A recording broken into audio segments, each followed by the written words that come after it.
Hi hello ನಮಸ್ತೆ ಎಲ್ಲರಿಗೂ inform media ಜಗತ್ತು ಚಾನಲಿನ ಮತ್ತೊಂದು ವಿಡಿಯೋಗೆ ಸ್ವಾಗತ ಸುಸ್ವಾಗತ. ಸ್ನೇಹಿತರೆ, ಎಲ್ಲರೂ ಹೇಗಿದ್ದೀರಾ? ಎಲ್ಲರೂ ಚೆನ್ನಾಗಿದ್ದೀರಾ ಅಂದ್ಕೊಂಡಿದ್ದೀನಿ. ನಾನು ಕೂಡ ತುಂಬಾ ಚೆನ್ನಾಗಿದ್ದೀನಿ. ಎಲ್ಲರೂ ಚೆನ್ನಾಗಿದ್ದೀರಾ ಅಂದ್ಕೊಂಡು ಭಾವಿಸ್ಕೊಂಡು ಇವತ್ತಿನ ಒಂದು ವಿಡಿಯೋನ ಶುರು ಮಾಡಿಬಿಡೋಣ. ಇವತ್ತಿನ ಒಂದು ವಿಡಿಯೋದಲ್ಲಿ ವೃಷಭ ರಾಶಿಯವರಿಗೆ ಸ್ನೇಹಿತರೆ ಏನೆಲ್ಲ ಬದಲಾವಣೆಯನ್ನು ಮೇ 21ರಿಂದ ನೋಡಲಿದ್ದೀರಿ, ಯಾವುದರ ಬಗ್ಗೆ ಬಹಳಷ್ಟು ಎಚ್ಚರಿಕೆ ವಹಿಸಬೇಕು ಅನ್ನೋದನ್ನ ತಿಳಿಸ್ಕೊಡ್ತಾ ಹೋಗ್ತೀನಿ. ಇದನ್ನೆಲ್ಲ ಕಂಪ್ಲೀಟಾಗಿ ವೃಷಭ ರಾಶಿಯವರು ತಿಳ್ಕೋಬೇಕು ಅಂದರೆ ಎಲ್ಲೂ ಕೂಡ ವಿಡಿಯೋನ ಸ್ಕಿಪ್ ಮಾಡಬಾರ್ದು. ಅಂದರೆ ವಿಡಿಯೋನ ಕಟ್ ಮಾಡಿ ಓಡಿಸ್ಕೊಂಡು ಹೋಗಿ ನೋಡ್ತೀನಿ ಅಂದರೆ ಫುಲ್ ಇನ್ಫಾರ್ಮೇಷನ್ ಅರ್ಥ ಆಗಲ್ಲ. ಸೊ ಹಾಗಾಗಿ ಎಲ್ಲ ವಿಡಿಯೋದಲ್ಲೂ ತಿಳಿಸ್ತಾ ಇರ್ತೀನಿ. ಮೊದಲಿಂದ ಕೊನೆ ತನಕ ವಿಡಿಯೋನ ವಾಚ್ ಮಾಡಿ. ವಿಡಿಯೋದಲ್ಲಿ ಒಳ್ಳೆ ಮಾಹಿತಿ ಸಿಕ್ಕಿದ್ದಲ್ಲಿ ತಪ್ಪದೆ ವಿಡಿಯೋಗೊಂದು ಲೈಕ್ ಕೊಟ್ಟು ಇನ್ನೂ ನನ್ನ ಚಾನಲ್ನ ಸಬ್ಸ್ಕ್ರೈಬ್ ಮಾಡ್ಕೊಳ್ಳೋದನ್ನೇ ನೋಡ್ತಿದ್ರೆ ಇನ್ಫಾರ್ಮ್ ಮೀಡಿಯಾಗೆ ಸಬ್ಸ್ಕ್ರೈಬ್ ಆಗಿ ನಿಮ್ಮ ಅಭಿಪ್ರಾಯಗಳನ್ನು ಕಮೆಂಟ್ ಬಾಕ್ಸಲ್ಲಿ ತಿಳಿಸಬಹುದು.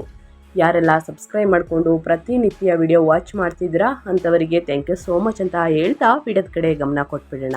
ಸ್ನೇಹಿತರೆ, ವೃಷಭ ರಾಶಿಯವರು ನಿಮ್ಮ ಕುಟುಂಬದಲ್ಲಿ ನಿಮ್ಮ ಸ್ನೇಹಿತರಲ್ಲಿ ಯಾರಾದರೂ ಇದ್ದರೆ ದಯವಿಟ್ಟು ಅವ್ರಿಗೆ ವಿಡಿಯೋವನ್ನು ಶೇರ್ ಮಾಡಿ. ನಿಮ್ಮ ಕಡೆಯಿಂದ ಅದೃಷ್ಟದ ಭವಿಷ್ಯವನ್ನು ಅವರು ಕೂಡ ತಿಳ್ಕೊಂಡಂಗಾಗುತ್ತೆ. ಓಕೆ, ಯಾರೆಲ್ಲ ಸಬ್ಸ್ಕ್ರೈಬ್ ಮಾಡ್ಕೊಂಡಿದ್ದೀರಾ ಅವ್ರಿಗೆ ಮತ್ತೊಮ್ಮೆ ಥ್ಯಾಂಕ್ ಯು ಸೋ ಮಚ್ ಅಂತ ಹೇಳ್ತಾ ವಿಡಿಯೋದ ಕಡೆ ಗಮನ ಕೊಡ್ತಾ ಹೋಗೋಣ. ಸ್ನೇಹಿತರೆ, ಈ ತಿಂಗಳ ದ್ವಿತೀಯಾರ್ಧದಲ್ಲಿ ಸಾಕಷ್ಟು ಬದಲಾವಣೆಯನ್ನು ವೃಷಭ ರಾಶಿಯವರು ನೋಡಲಿದ್ದೀರಿ. ಅದು ನಿಮ್ಮ ವ್ಯಾಪಾರದಲ್ಲಾಗಬಹುದು, ವ್ಯವಹಾರದಲ್ಲಾಗಬಹುದು, ನಿಮ್ಮ ವೃತ್ತಿ ಜೀವನದಲ್ಲಿ ಮತ್ತು ನಿಮ್ಮ ಕೆರಿಯರ್ನಲ್ಲಿ, ಒಟ್ಟಾರೆಯಾಗಿ ನಿಮ್ಮ ಹೆಲ್ತ್ ಬಗ್ಗೆ ಮತ್ತು ಮಕ್ಕಳ ಭವಿಷ್ಯ, ಕೌಟುಂಬಿಕ ಜೀವನ, ವಿದ್ಯಾರ್ಥಿಗಳ ಬಗ್ಗೆ ಏನೆಲ್ಲ ಬದಲಾವಣೆಗಳನ್ನು ಗ್ರಹಗಳು ಸೂಚಿಸಲಿದೆ, ಯಾವುದರ ಬಗ್ಗೆ ಎಚ್ಚರಿಕೆ ವಹಿಸಬೇಕು ಅನ್ನೋದನ್ನ ನೋಡ್ತಾ ಹೋಗೋಣ. ವೃಷಭ ರಾಶಿಯವರಿಗೆ ಈ ತಿಂಗಳ ದ್ವಿತೀಯಾರ್ಧದಲ್ಲಿ ಪ್ರಮುಖ ಮುಖ್ಯಾಂಶಗಳನ್ನು ತಿಳಿಸೋದಾದರೆ ಅದ್ಭುತವಾದಂತಹ ಧನಯೋಗವನ್ನು ನೋಡಲಿದ್ದೀರಿ. ಮೇ 18ರ ನಂತರ ಲಗ್ನಾಧಿಪತಿಯಾದ ಶುಕ್ರನು ದ್ವಿತೀಯ ಸ್ಥಾನದಲ್ಲಿ ಧನಸ್ಥಾನದಲ್ಲಿ ಲಾಭಾಧಿಪತಿಯಾದ ಗುರುವಿನೊಂದಿಗೆ ಸೇರುವುದು ನಿಮ್ಮ ಆರ್ಥಿಕ ಸ್ಥಿತಿಯನ್ನು ಉನ್ನತ ಮಟ್ಟಕ್ಕೆ ಕೊಂಡೊಯ್ಯುತ್ತದೆ. ಇನ್ನು ಖರ್ಚುಗಳ ಪ್ರಯಾಣಗಳು ಅಂತಲೇ ಹೇಳಬಹುದು.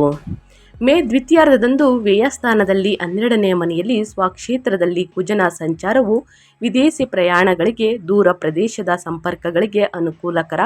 ಆದರೆ ಅನಗತ್ಯ ಖರ್ಚುಗಳು, ನಿದ್ರಾಹೀನತೆ ಇರುತ್ತವೆ.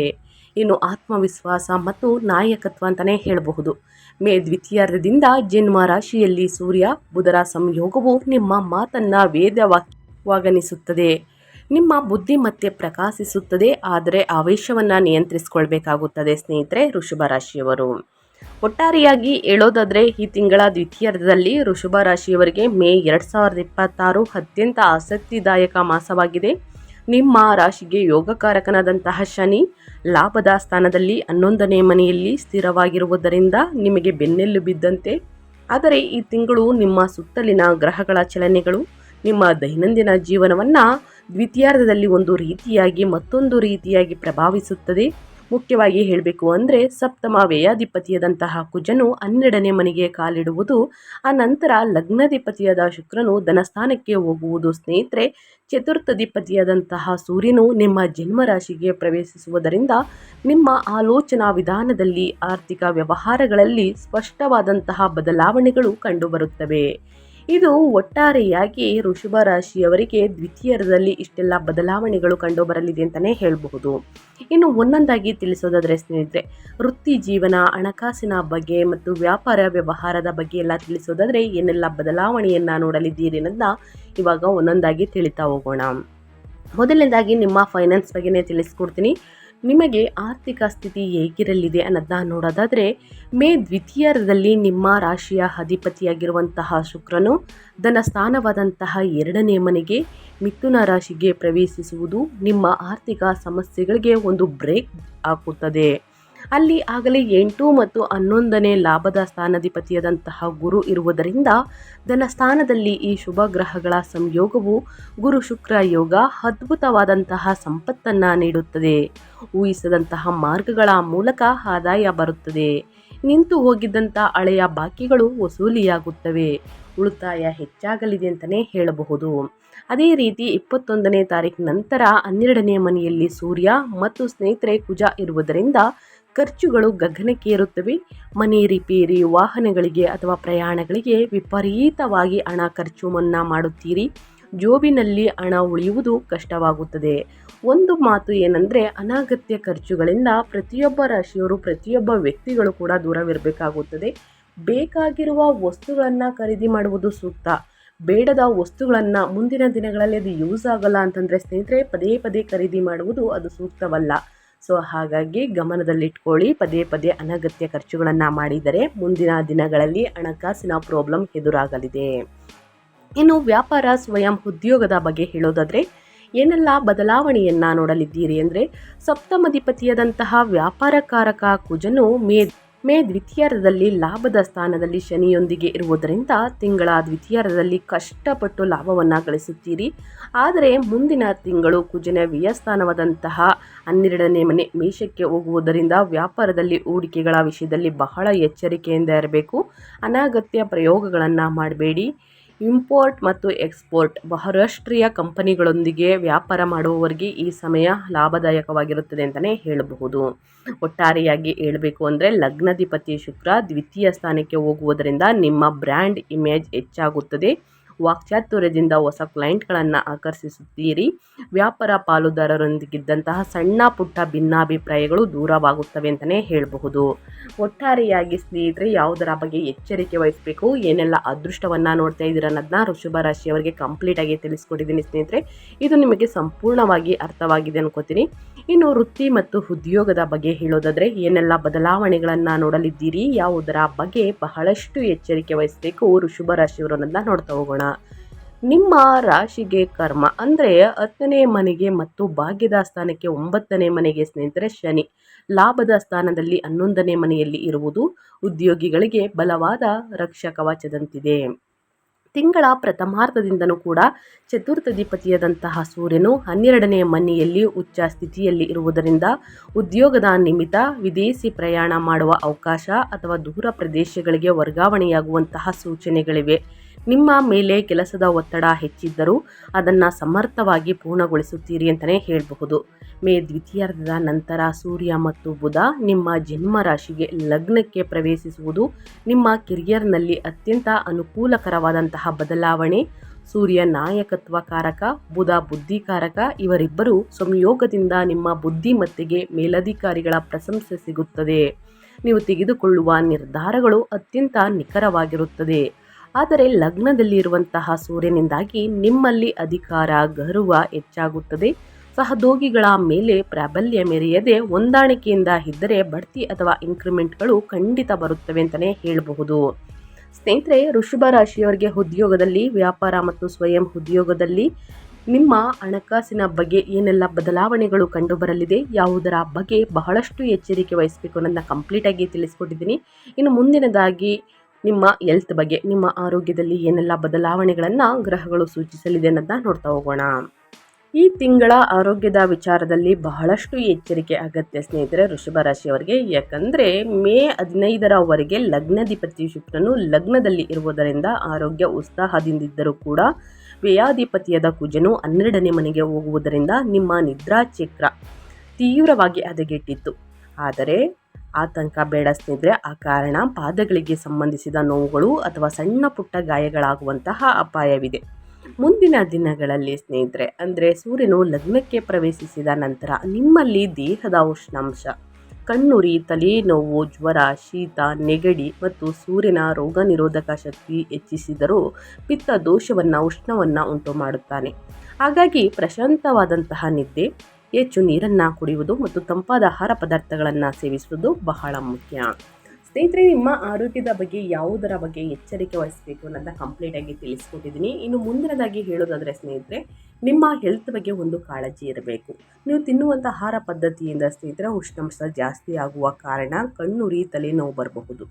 ಸೊ ಪಿತ್ತ ದೋಷವನ್ನು ಸ್ನೇಹಿತರೆ ಉಷ್ಣವನ್ನು ಹೆಚ್ಚಿಸಲಿದೆ ಸೂರ್ಯ. ಸೊ ಹಾಗಾಗಿ ಪ್ರಶಾಂತವಾದಂತಹ ನಿದ್ದೆ, ಹೆಚ್ಚಾಗಿ ನೀರನ್ನು ಕುಡಿಯುವುದು ಮತ್ತು ತಂಪಾದ ಆಹಾರ ಪದಾರ್ಥಗಳು, ಹಸಿರು ತರಕಾರಿ, ಹಣ್ಣು ಹಂಪಲುಗಳನ್ನು, ಸೊಪ್ಪನ್ನು ಚೆನ್ನಾಗಿ ಸೇವಿಸುವುದು ಬಹಳ ಮುಖ್ಯ ಈ ಸಮಯದಲ್ಲಿ ವೃಷಭ ರಾಶಿಯವರಲ್ಲಿ.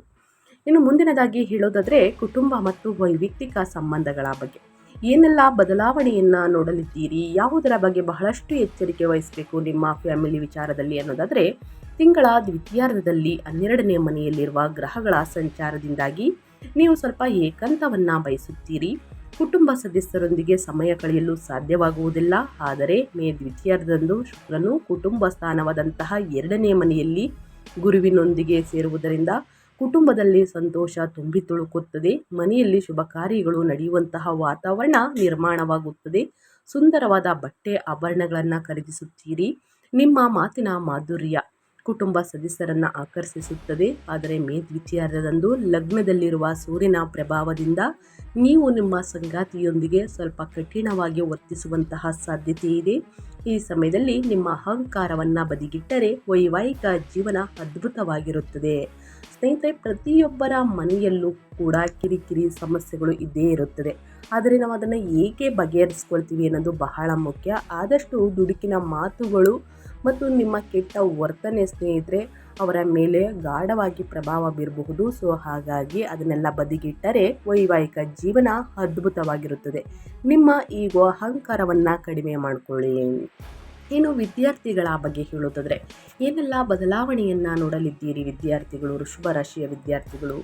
ಯಾವುದರ ಬಗ್ಗೆ ಎಚ್ಚರಿಕೆ ವಹಿಸಬೇಕು ಅಂದರೆ ಬುಧನಿತ್ಯ ಯೋಗ, ಗಜಕೇಸರಿ ಯೋಗ, ಧನ ಯೋಗದಿಂದ ಸ್ನೇಹಿತರೆ ವಿದ್ಯಾರ್ಥಿಗಳಿಗೆ ಮತ್ತು ಹಣಕಾಸಿನ ವಿಚಾರದಲ್ಲಿ ಸಾಕಷ್ಟು ಅದೃಷ್ಟವನ್ನು ನೋಡಲಿದ್ದೀರಿ. ಮೇ ದ್ವಿತೀಯಾರ್ಧದಂದು ಬುಧನು ಜನ್ಮ ರಾಶಿಗೆ ಬಂದು ಬುಧನಿತ್ಯ ಯೋಗವನ್ನು ಉಂಟು ಮಾಡುವುದರಿಂದ ವಿದ್ಯಾರ್ಥಿಗಳ ಆಲೋಚನಾ ವಿಧಾನದಲ್ಲಿ ಅದ್ಭುತವಾದಂತಹ ಬದಲಾವಣೆ ಬರುತ್ತದೆ. ಸ್ಪರ್ಧಾತ್ಮಕ ಪರೀಕ್ಷೆಗಳಿಗೆ ಸಿದ್ಧರಾಗುತ್ತಿರುವವರಿಗೆ, ಸಾಫ್ಟ್ವೇರ್ ಮತ್ತು ಫೈನಾನ್ಸ್ ಕ್ಷೇತ್ರದ ವಿದ್ಯಾರ್ಥಿಗಳಿಗೆ ತಿಂಗಳ ದ್ವಿತೀಯಾರ್ಧವು ಅತ್ಯದ್ಭುತವಾಗಿ ಯಶಸ್ಸನ್ನು ತಂದುಕೊಡುತ್ತದೆ ಸ್ನೇಹಿತರೆ. ಸೊ ಹಾಗಾಗಿ ಪಂಚಮಾಧಿಪತಿಯಾದಂತಹ ವಿದ್ಯಾಕಾರಕ ಈ ತಿಂಗಳಲ್ಲಿ ಬುಧನು 12ನೇ ಮನೆಯಲ್ಲಿ ಇರುವುದರಿಂದ ವಿದ್ಯಾರ್ಥಿಗಳಿಗೆ ಸಣ್ಣ ಪುಟ್ಟ ಏಕಾಗ್ರತೆಯ ಕೊರತೆ ಕಂಡುಬರಬಹುದು. ಓದಿಗಿಂತ ಮನೋರಂಜನೆಗಳ ಕಡೆಗೆ ಮನಸ್ಸು ಹರಿಯುತ್ತದೆ. ಸೊ ಹಾಗಾಗಿ ಸ್ನೇಹಿತರೆ ಪ್ರತಿದಿನ 11 ಬಾರಿ ಸ್ನೇಹಿತರೆ ಅಥವಾ ಕೇವಲ 1 ಬಾರಿಯಾದರೂ ಹನುಮಾನ್ ಚಾಲಿಸವನ್ನು ಹೇಳುವುದರಿಂದ ಏಕಾಗ್ರತೆ, ಭಯ, ಆತಂಕ ಮತ್ತು ಮನೋರಂಜನೆ ಕಡೆ ಆಸಕ್ತಿ ಸ್ನೇಹಿತರೆ ಅವೆಲ್ಲವೂ ಕಡಿಮೆಯಾಗಲಿದೆ. ಅಧ್ಯಯನದ ಕಡೆ ಆಸಕ್ತಿ, ಏಕಾಗ್ರತೆ ಹೆಚ್ಚಿಸಲಿದೆ. ಸೊ ಹಾಗಾಗಿ ಓದುವುದಕ್ಕಿಂತ ಮುಂಚೆ ಸ್ನೇಹಿತರೆ ಹನುಮಾನ್ ಚಾಲಿಸವನ್ನು ವಿದ್ಯಾರ್ಥಿಗಳು ಪಠಿಸಬೇಕಾಗುತ್ತದೆ. ತಪ್ಪದೆ ಹನುಮಾನ್ ಚಾಲಿಸವನ್ನು ಹೇಳುವುದರಿಂದ ಏಕಾಗ್ರತೆ, ಆಸಕ್ತಿ ಹೆಚ್ಚಾಗಲಿದೆ. ಉನ್ನತ ಅಂಕಗಳನ್ನು ಗಳಿಸಲಿದ್ದೀರಿ ಅಂತಲೇ ಹೇಳಬಹುದು. ಇಂದಿನ ದಿನ ನೀವು ಎಷ್ಟು ಕಷ್ಟಪಡ್ತೀರೋ ಮುಂದಿನ ದಿನಗಳಲ್ಲಿ ಅಷ್ಟೇ ಅದೃಷ್ಟವನ್ನು ನೋಡಲಿದ್ದೀರಿ. ಸೊ ಹಾಗಾಗಿ ಪ್ರತಿಯೊಬ್ಬ ವಿದ್ಯಾರ್ಥಿಗಳು ಅಧ್ಯಯನದ ಕಡೆ ಗಮನ ಕೊಡಿ ಅಂತ ಹೇಳ್ತಾ, ಇನ್ನು ಮುಂದಿನದಾಗಿ ಹೇಳೋದಾದರೆ ಸ್ನೇಹಿತರೆ ಪರಿಹಾರಗಳು ಅಂದರೆ ಜ್ಯೋತಿಷ್ಯದ ಪರಿಹಾರಗಳನ್ನು ಅನುಸರಿಸುವುದರಿಂದ ಕಷ್ಟಗಳು, ಸಮಸ್ಯೆಗಳು, ಅಡಚಣೆಗಳು ಎಲ್ಲವೂ ಕೂಡ ಸಂಪೂರ್ಣವಾಗಿ ನಿವಾರಣೆಯಾಗಲಿದೆ. 12ನೇ ಮನೆಯಲ್ಲಿ ಕುಜನಿಂದ ಬರುವಂತಹ ಮಾನಸಿಕ ಆತಂಕಗಳನ್ನು, ಲಗ್ನದಲ್ಲಿ ಸೂರ್ಯನಿಂದ ಉಂಟಾಗುವಂತಹ ದೈಹಿಕ ಉಷ್ಣವನ್ನು ಕಡಿಮೆ ಮಾಡಲು ಈ ಪರಿಹಾರಗಳನ್ನು ವೃಷಭ ರಾಶಿಯವರು ಫಾಲೋ ಮಾಡಬೇಕಾಗುತ್ತದೆ. ಮೊದಲನೇದಾಗಿ ಸ್ನೇಹಿತರೆ ಸೂರ್ಯ ಆರಾಧನೆ, ಸೂರ್ಯ ನಮಸ್ಕಾರವನ್ನು ಮಾಡುವುದು ಮತ್ತು ಮೇ ದ್ವಿತೀಯಾರ್ಧದಲ್ಲಿ ಲಗ್ನದಲ್ಲಿ ಸೂರ್ಯದ ಉಷ್ಣದ ಪ್ರಭಾವವನ್ನು ಕಡಿಮೆ ಮಾಡಲು ಮತ್ತು ಕೀರ್ತಿ ಹೆಚ್ಚಿಸಿಕೊಳ್ಳಲು ಪ್ರತಿದಿನ ಬೆಳಿಗ್ಗೆ ಸೂರ್ಯ ಭಗವಾನಿಗೆ ಅಗ್ರವನ್ನು ಸಮರ್ಪಿಸಿ ಆದಿತ್ಯ ಹೃದಯ ಸ್ತೋತ್ರವನ್ನು ಪಠಿಸುವುದರಿಂದ ಸ್ನೇಹಿತರೆ ನಿಮ್ಮ ಆರೋಗ್ಯದಲ್ಲಿರುವಂತಹ ಸಮಸ್ಯೆಗಳು ಕ್ರಮೇಣವಾಗಿ ಕಡಿಮೆಯಾಗಲಿದೆ. ಸೊ ಹಾಗಾಗಿ ತಪ್ಪದೆ ಈ ಸಣ್ಣ ಪುಟ್ಟ ಪರಿಹಾರವನ್ನು ಮಾಡಿ. ಇನ್ನು ಲಕ್ಷ್ಮೀ ದೇವಿ ಪೂಜೆ, ನಿಮ್ಮ ಲಗ್ನಾಧಿಪತಿ ಶುಕ್ರನು ದ್ವಿತೀಯ ಸ್ಥಾನದಲ್ಲಿ ಉತ್ತಮ ಸ್ಥಿತಿಯಲ್ಲಿ ಇರುವುದರಿಂದ ಈ ಧನಯೋಗವನ್ನು ಸಂಪೂರ್ಣವಾಗಿ ಅನುಭವಿಸಲು ಶುಕ್ರವಾರದಂದು ಮಹಾಲಕ್ಷ್ಮಿ ಅಷ್ಟಕಮವನ್ನು ಓದುತ್ತಾ ಹಾಲನ್ನು ದಾನವಾಗಿ ಬಡವರಿಗೆ, ನಿರ್ಗತಿಕರಿಗೆ, ಅಸಹಾಯಕರಿಗೆ ಸ್ನೇಹಿತರೆ ದಾನವಾಗಿ ನೀಡಿ. ಖಂಡಿತವಾಗಿಯೂ ಸ್ನೇಹಿತರೆ ಹಣಕಾಸಿನಲ್ಲಿ, ವ್ಯಾಪಾರ ವ್ಯವಹಾರದಲ್ಲಿ ಅಡೆತಡೆಗಳನ್ನು ನೋಡ್ತಿದ್ರೆ ಅವೆಲ್ಲವೂ ಕೂಡ ನಿವಾರಣೆಯಾಗಲಿದೆ. ಇನ್ನು ಕುಜದೋಷ ಶಾಂತಿ, 12ನೇ ಮನೆಯಲ್ಲಿರುವಂತಹ ಕುಜನಿಂದ ಉಂಟಾಗುವಂತಹ ನಿದ್ರಾಹೀನತೆ, ಧನ ವ್ಯಯವನ್ನು ಕಡಿಮೆ ಮಾಡಲು ಪ್ರತಿ ಮಂಗಳವಾರ ಸುಬ್ರಹ್ಮಣ್ಯ ಸ್ವಾಮಿಗೆ ಅಥವಾ ಹನುಮಂತನಿಗೆ ಸಿಂಧೂರದಿಂದ ಪೂಜೆ ಮಾಡಿ ಸ್ನೇಹಿತರೆ. ದುರ್ಗಾ ದೇವಿಯನ್ನು ಪೂಜಿಸುವುದು, ದುರ್ಗಾ ಸ್ತೋತ್ರವನ್ನು ಹೇಳುವುದು ಕೂಡ ಬಹಳ ಮುಖ್ಯ ಮಂಗಳವಾರ ಮತ್ತು ಶುಕ್ರವಾರ. ಈ ಸಣ್ಣ ಪುಟ್ಟ ಪರಿಹಾರಗಳನ್ನು ಆದಷ್ಟು ಮನೆಯಲ್ಲೇ ಮಾಡುವಂತಹ ಪರಿಹಾರವನ್ನು ನನ್ನ ಚಾನಲ್ನಲ್ಲಿ ತಿಳಿಸಲಾಗುತ್ತದೆ.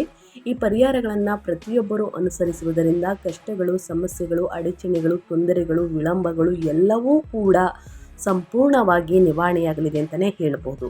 ತಪ್ಪದೇ ಈ ಸಣ್ಣ ಪುಟ್ಟ ಪರಿಹಾರವನ್ನು ವೃಷಭ ರಾಶಿಯವರು ಮಾಡಿ ಅಂತ ಹೇಳ್ತಾ ನಾನು ವಿಡಿಯೋನ ಎಂಡ್ ಮಾಡ್ತಾ ಇದ್ದೀನಿ. ಇವತ್ತಿನ ಒಂದು ವಿಡಿಯೋದಲ್ಲಿ ಸಂಪೂರ್ಣ ಮಾಹಿತಿ ಸಿಕ್ಕಿದ್ದಲ್ಲಿ, ಈ ವಿಡಿಯೋ ಯೂಸ್ಫುಲ್ ಅನಿಸಿದ್ದಲ್ಲಿ ವಿಡಿಯೋಗೆ ಲೈಕ್ ಮಾಡೋದನ್ನ ಮರ್ತಿದ್ರೆ ಲೈಕ್, ಕಮೆಂಟ್, ಶೇರ್ ಮಾಡಿ. ನಿಮಗೂ ಮತ್ತು ನಿಮ್ಮ ಕುಟುಂಬಕ್ಕೆ ತುಂಬಾ ಒಳ್ಳೆಯದಾಗಲಿ. ಮತ್ತೊಂದು ವಿಡಿಯೋ ಜೊತೆ ಮತ್ತೊಂದು ಹೊಸ ಭವಿಷ್ಯದಲ್ಲಿ ಸಿಗ್ತೀನಿ. Thank you for watching.